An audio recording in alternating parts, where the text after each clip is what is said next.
It's 11 p.m. I've been doing my homework for 5 hours straight and my brain probably gave up an hour ago. I'm not sure. Then my parents walk in so casually and then look at me and ask, "Why is your room such a mess?" When I come back next time, like in 10 minutes, I want the room to be proper and clean. Get it together. Isn't that exactly what I'm trying to do? Get it together when everything is falling apart, having a deadline for my project in a few days, a homework to be submitted tomorrow, and a test that I have to attend the first thing in the morning. Well, welcome to teenage lives. I am Saswanth and I'm 14 years old. Today, I would like to share something that most people don't explain clearly enough, and I'm going to convey it by 3 scenarios. Yes, just 3 scenarios, and you can get it together, and only one scenario can get you a successful future. So, let me start with the science.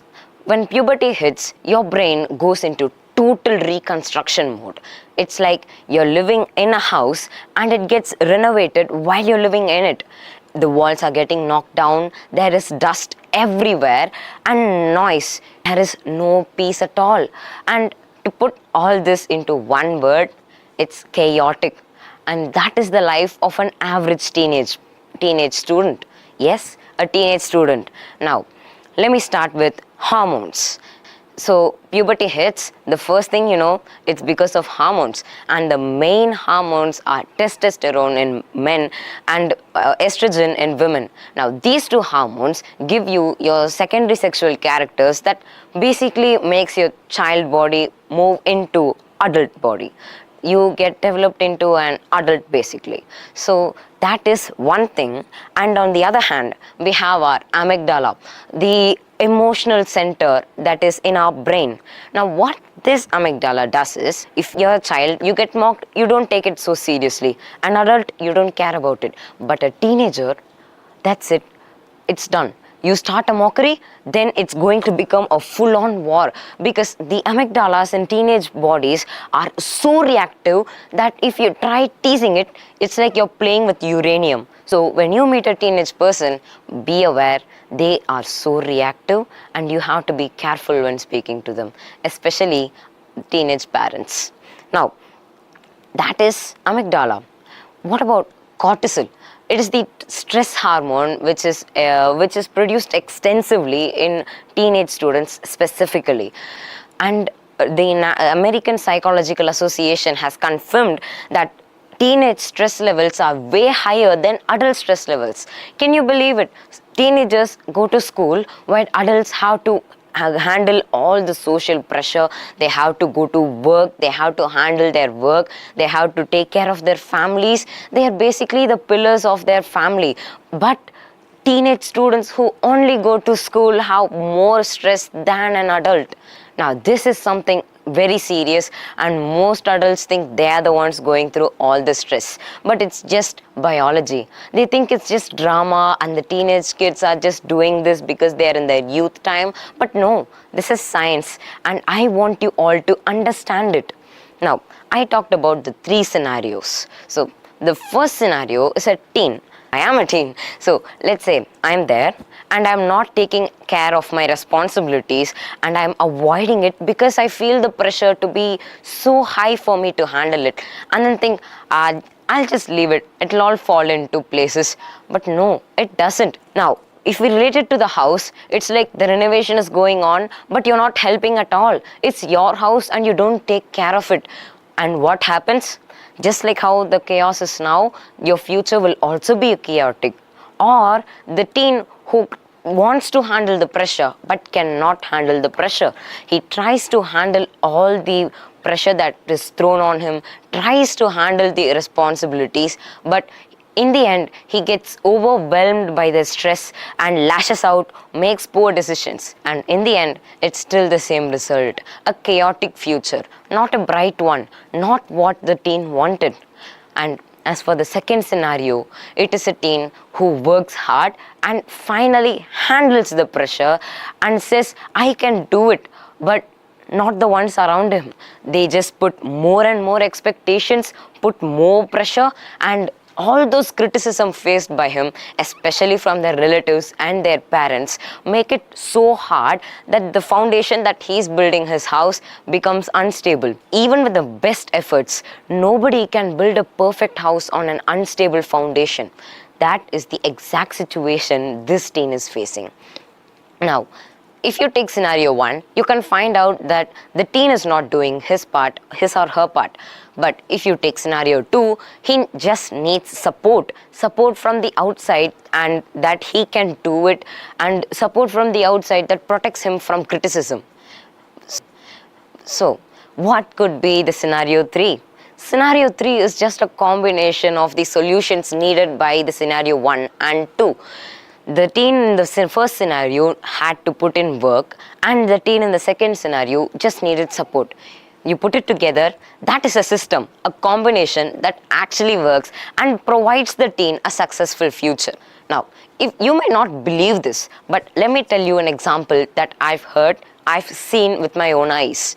Now, I have 2 big brothers, and they are in their mid-20s. They have a very stable life. They have settled, they have their own house, they have a car, and what else do they need? They take care of their parents, and their whole family is happy. But don't you think they all went into the same kind of pressure, the same hormonal changes, the same body changes, the same pressure, same responsibility? Yes, they did. But how did they handle it? Well, let me tell you. They knew how to handle their stress. They had time management. They communicated to their parents, and they opened up the problems they had. And their parents didn't just dismiss them saying, hey, it's not a big deal. This is not something that's so big and you have to be afraid of. Nothing like that. They listened to them. They understood them. They gave them space to correct their mistakes. And they did. Be it the hard way or the soft way, they corrected them, they made their mistakes into the correct ones, and now they are having a very happy future.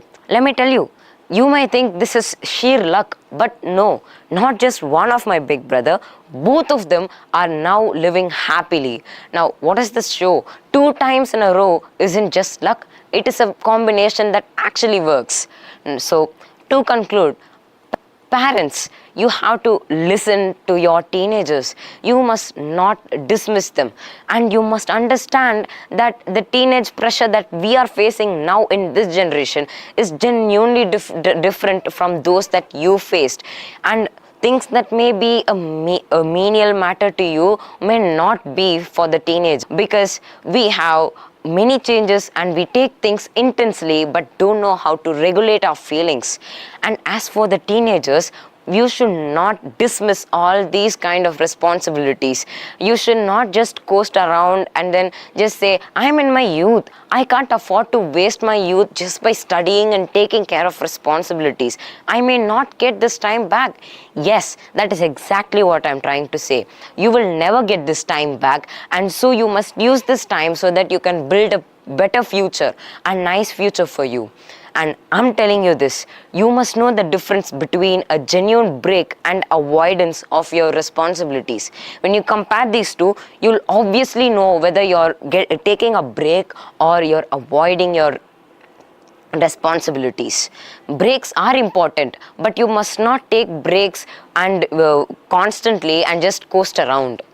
And for preteens, my dear preteens who are going to enter this era, now, you shouldn't be afraid of the teenage years. It's just 5 years, but I would love to say this, but no. These years are very important. You might have lived a very happy life, a very happy one, no work to do, your parents do everything for you, everything is easy, everything is just a joke, but no. This 5 years from 13 to 19 probably, 19 is not easy. It is not just like how you were living before. Everything is going to change starting from your own body. You might grow tall, you might have a beard, who knows? many things may happen, the way of thinking will change, and you have to put in your effort. You have to learn to communicate with your parents. You must not bottle up your feelings, and you should not compare yourself with others, because each person is a gem in their own field and everyone is different. So listen, the most important thing is you must have a healthy stress outlet. All the teens now are, the main problem they're facing is a bad stress outlet. They are addicted to games, they watch too much reels, they go into doom scrolling. These are not healthy stress outlets. You must gain time management. You have to put schedules and plan and go on that. This way you can get a better future, unlike those who have made the bad decision. Now, what I would like to say is, effort from the teens and support from the parents are the only thing that is needed for the combination for a teen to have a successful future. Your brain is in under construction. If your bone breaks, it's going to get rebuilt into something much stronger. And so is your brain. If it is going under reconstruction, say your prefrontal cortex, which is the master of your brain, it does all the rational thinking, your impulse control, and basically it's the management that makes you a human, is under reconstruction. Then think how much stronger it is going to be when it is completely rebuilt. And what I want you guys to do is help it become much stronger. Thank you.